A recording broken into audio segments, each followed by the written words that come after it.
qui m'a aimé et qui s'est livré en moi. Qui s'est livré, pardon, pour moi. Qu'est-ce que c'est que la foi de Dieu?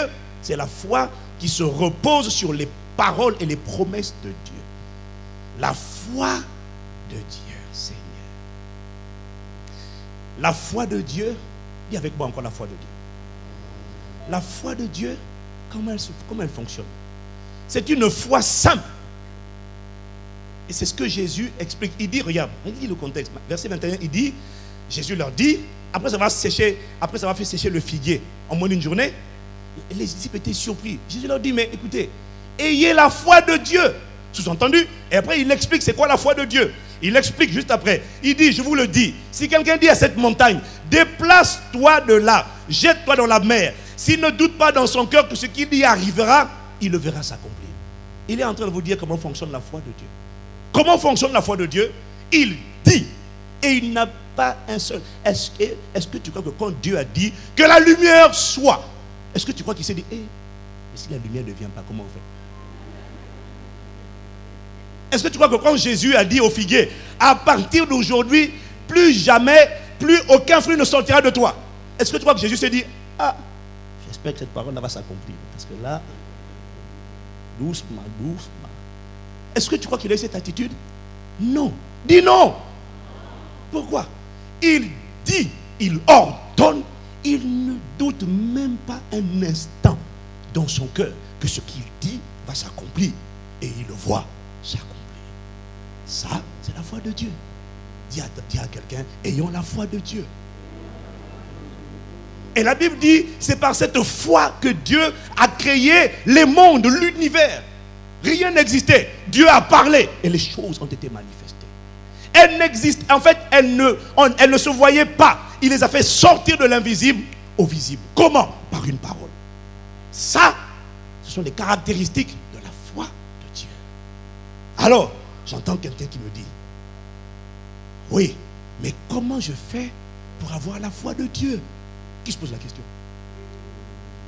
Comment je fais pour avoir cette foi qui déplace les montagnes? Comment je fais? J'ai une bonne nouvelle pour toi. Tu l'as déjà. Ouais, je sais, tu me regardes comme ça parce que tu dis, Il dit, alors là, j'ai du mal à te croire. Tu l'as déjà. Écoutez-moi, nulle part dans les épîtres, je dis bien, faites une distinction entre les évangiles et les épîtres. Les 4 évangiles et les épîtres. Nulle part dans les épîtres, dans la personne qui a reçu. Si tu n'as pas reçu Jésus, ça ne s'adresse pas à toi, c'est vrai. Mais si tu as reçu le Seigneur, nulle part dans les épîtres, on vous demande d'avoir la foi. Nulle part. On nous demande de grandir dans la foi, de nous fortifier dans la foi, de tenir ferme dans la foi, mais nulle part on te demande d'avoir la foi. Pourquoi? Parce que tu l'as déjà lorsque tu as reçu le Christ Jésus dans ta vie. Pourquoi? Parce que l'Esprit qui est venu habiter en toi, le Saint-Esprit, est l'Esprit de foi. 2 Corinthiens 4, verset 13. Voilà ce que Paul écrit. Nous sommes animés de ce même esprit de foi dont il est question dans cette parole de l'Écriture. J'ai cru, voilà pourquoi j'ai parlé.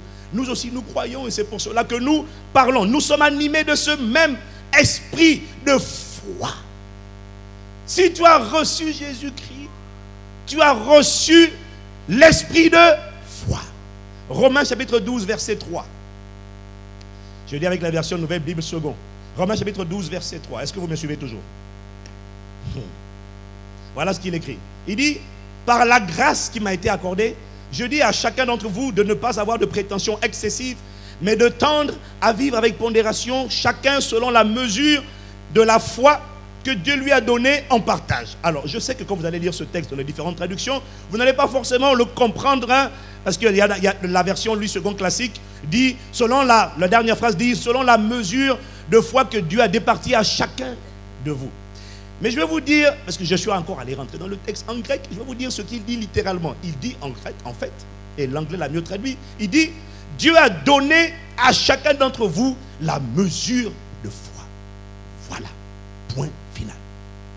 Dieu a donné à la nouvelle création la mesure de foi. Donc, tu as une mesure de foi que tu as reçu lorsque tu as accepté Jésus-Christ dans ta vie.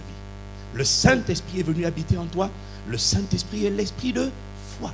La mesure de foi a été donnée à chacun d'entre nous. Certaines versions disent la même mesure de foi. D'autres ne le disent pas. Mais d'autres disent la même mesure de foi. Qu'importe. Tu as la mesure nécessaire. Dis Amen. Alors, au cas où tu douterais, je te pose une question.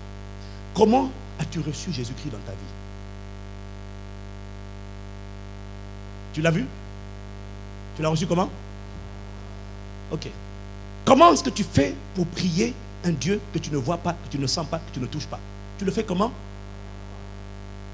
Comment tu fais pour savoir, c'est-à-dire pour avoir la connaissance que Dieu... Ok, question. Qui croit que Dieu est réel? Ah bon? Vous le croyez vraiment? Donc Paul dit, c'est ça, tu as la foi déjà. Dis-moi Amen. Comment tu sais que la Bible est la parole de Dieu? Tu étais là quand elle a écrite? Tu le crois comment? Par la foi. C'est pour ça que tu es là. Mais dis-moi Amen. C'est pour ça que nous sommes tous là. Nous avons tous une mesure de foi. Sans avoir touché, goûté, écouté physiquement. Sans avoir vu. Peut-être que toi tu as vu un ange. Moi je n'en ai jamais vu. Peut-être que toi tu as vu un flash, une lumière resplendissante comme le soleil. Moi je n'en ai jamais vu. Mais I believe in God Almighty. Je crois en Dieu. Je suis fier de croire. Sans l'avoir palpé, vu par mes sens, je sais. Tu ne peux pas me dire Dieu n'existe pas. Non, gars, c'est pas possible. Je te dis Dieu est réel. Alors oui, cette foi est petite. C'est vrai. Mais Jésus a dit dans Matthieu 17, verset 20, qu'elle permet de déplacer des montagnes. Même quand elle est petite, comme un grain de sénévé, elle permet de déplacer des montagnes. Est-ce que vous me suivez? Non, dis avec moi, j'ai reçu la mesure de foi. Oui, tu l'as. Tu l'as reçu, mais tu ne comprends pas. Je te dis que tu l'as. Tu l'as reçu. Je vois les regards des gens, mais ils sont perplexes. Tu l'as reçu. Dès lors que tu crois que Jésus est né d'une vierge, tu as la foi de Dieu. Dis Amen. Non. La réalité, c'est qu'au début, elle est petite. Dieu ne donne jamais grand au début. Il donne toujours petit. Il donne un être humain et puis il remplit la terre avec des milliards et des milliards d'êtres humains. Dieu commence toujours avec petit. La foi que Dieu te donne au début est une foi qui est petite. Mais Jésus dit, même si elle est petite comme un grain de sénévé, elle suffit à déplacer les montagnes. Écoutez, est-ce que vous savez qu'il y a des gens qui viennent d'accepter Jésus? Je dis bien les gens qui viennent, pas les gens qui sont cocobars. Les gens qui viennent d'accepter Jésus. Vous savez qu'une fois qu'on les booste, tu les motives, tu les challenges, ils sont plus faciles à inciter à l'action que plusieurs anciens dans la foi. La plupart d'entre nous, quand on s'est convertis, on était en feu, on était zélés. Est-ce que c'est vrai? Mais tu avais la foi. Mais beaucoup d'entre nous, moi j'ai chassé les démons quelques mois après ma conversion. Je suis né de nouveau dans un environnement où chasser les démons n'était pas un mystère. C'était classique. J'ai commencé, t'inquiète pas, j'ai pas commencé par les gens, j'ai commencé par moi-même. Ceux qui oppressaient ma vie, je les ai tous foutus dehors du premier au dernier. C'est pour ça que tous me connaissent maintenant. Ils peuvent dire, Paul on connaît, Jésus on connaît, Ivan aussi on connaît, lui grave. Dès qu'on leur enseigne, ces nouveaux convertis là, quand tu leur enseignes que tout est possible, impose les mains aux malades, gars je l'ai fait. J'allais, il y a un malade, viens, et puis Dieu guérissait. Quelqu'un me dit Amen. Donc à la nouvelle naissance, tu as une petite foi, mais cette foi, tu as réussi à opérer. Et il y a beaucoup d'entre nous, certains d'entre nous, on a vu les choses se passer. J'ai chassé des démons. Après m'être occupé de ceux qui m'oppressaient, moi, j'ai chassé les démons des gens. J'avais quelques mois, quelques semaines, moi dans le Seigneur. Je n'avais pas un an. Je n'étais pas baptisé d'eau. J'ai chassé les démons. Toi là, dis-moi, combien tu en as chassé? Au combat depuis 1950 dans le Seigneur. Oui, je crois au Jésus. Oui, oui. Ok, on va pas se fâcher, on va pas se fâcher. On parlait de ton voisin. Mon point est ceci. Tout le monde a la mesure de foi. Dis avec moi, j'ai reçu la mesure de foi. Tu as reçu la mesure de foi. Je vais t'expliquer c'est quoi le problème. Tu as reçu la mesure de foi. Le seul problème, c'est que tu ne l'as pas exercé. Comme un muscle, quand tu ne l'exerces pas, il faiblit, il s'atrophie. Est-ce que quelqu'un me suit? Donc tout le monde, nous tous, tu as la foi de Dieu. Le grec ne dit pas la foi en Dieu, c'est la foi de Dieu. C'est-à-dire la capacité à dire à une montagne, déplace-toi de là, jette-toi dans la mer. Et tu ne doutes même pas. Car c'est comme ça que je chassais les démons. J'étais seul dans ma chambre, j'ai dit tu sors. Je ne sais pas d'où tu viens. Chine, Inde, Congo, Afrique, je m'en moque. Tu sors. Et quand tu es venu, tu n'as pas bougé mon corps. Tu sors sans bouger mon corps. Et je l'ai vu s'accomplir. Au début, ça bougeait. Après, quand j'ai dit tu fais ça, tu ne bouges pas, il a arrêté de bouger et puis il est sorti. Quelqu'un me dit amen. Mais oui, j'ai vu ça.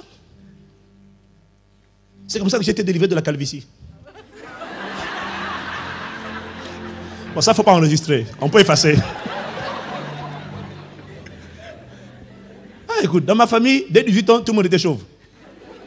J'ai dit, mais attends, la Bible dit tous les cheveux de votre tête sont comptés. Comment tu vas compter mes cheveux si on n'a plus? Et en plus, le texte grec est encore plus puissant que compter. Il dit littéralement, tous les cheveux de votre tête sont numérotés. Comment tu vas numéroter ce qui n'existe pas? Cheveux au nom de Jésus repoussés. Et je ne doutais pas, Je savais que ça allait repousser. C'est pas la peine maintenant de regarder ma tête. Parce qu'il y a des gens qui vont dire, ouais, mais sur le côté gauche, on dirait, laisse tomber. Ça fait plusieurs dizaines d'années que j'ai dit cette déclaration, ils sont là. Je coupe toutes les semaines. Alléluia, gloire aussi.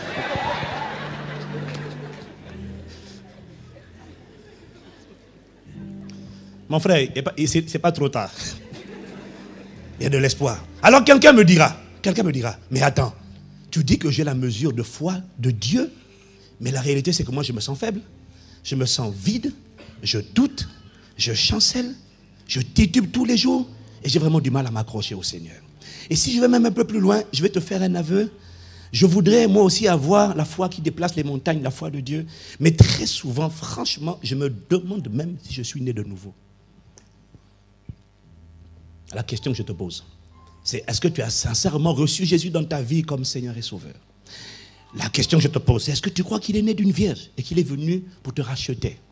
La question que je te pose, c'est est-ce que tu crois que Dieu existe et qu'il est tout puissant, qu'il est omnipotent, omniscient, omniprésent? Si ce minimum-là, tu le crois et que cet esprit de foi est venu habiter en toi lorsque tu as dit Seigneur, viens dans ma vie, je ne suis pas parfait, mais viens, alors tu as cette mesure de foi de Dieu. Sors de la culpabilité, sors de l'interrogation. Tu doutes, mais je te dis que tu as cette foi. Ce n'est pas parce que tu tombes, ce n'est pas parce que tu luttes avec les mêmes péchés tous les jours que tu n'as pas la foi de Dieu. Si tu luttes, si tu te débats, si tu as l'impression de couler, si tu tombes, tu te relèves, si tu fais tout pour ne pas sombrer, pour ne pas rester dedans, c'est que la semence de Dieu est encore en toi. La Bible dit, dans 1 Jean 3, verset 9, quiconque est né de Dieu, verset 9 à 10, quiconque est né de Dieu ne pratique pas le péché parce que la semence de Dieu demeure en lui. La version du semeur dit, quiconque est né de Dieu ne s'adonne pas. Il n'en fait pas une demeure. Il n'y prend point